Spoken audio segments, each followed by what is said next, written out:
Welcome back sa bagong episode ng ating series na H3C Simply.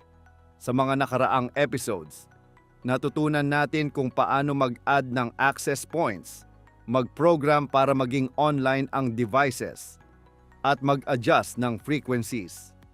Ngayong araw, pag-uusapan natin ang isang professional feature para sa mas mabilis na network, ang roaming optimization. Pero bago tayo magsimula, kung bago ka lang, huwag kalimutang mag-subscribe at pindutin ang bell icon. May giveaway din tayo para sa 10 mapapalad na winners. Para sumali, panoorin ang video hanggang dulo, i-like ito, at hanapin ang secret password sa clip na ito. I-comment ang password sa ibaba at mag-register sa Google Form link na nasa description. Pumasok tayo sa project na ginawa natin noon. Pumunta sa network-wide at piliin ang roaming optimization. Pero bago ang lahat, ano ba ang roaming?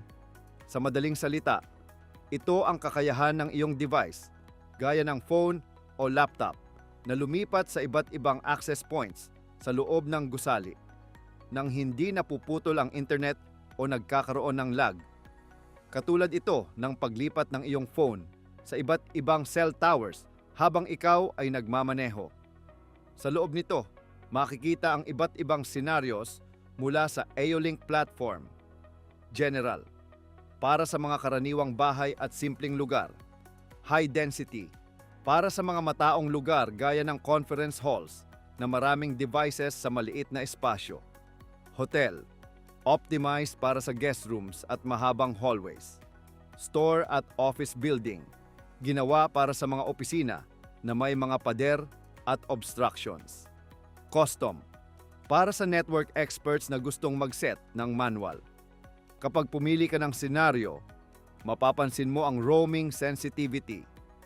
Ito ang rule na nagdedesisyon kung kailan dapat bitawan ng iyong device ang kasalukuyang connection para lumipat sa mas malakas na access point. Kapag tinaasan mo ang sensitivity, mas mabilis maghahanap ang iyong device ng mas magandang signal. Sa case ko, pipiliin ko ang high density at itataas ang sensitivity para sigurado ang mabilis na connection. Pagkatapos, i-click ang OK. Heto na ang ating secret password, Eolink. Huwag kalimutang i-comment ito.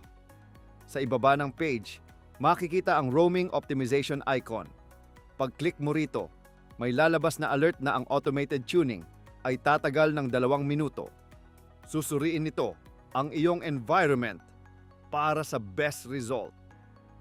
At ayun na nga, matagumpay nating na-optimize ang network para sa seamless experience. Sa susunod na episode, itutuloy natin ang ating journey. Salamat sa panonood sa H3C Simply.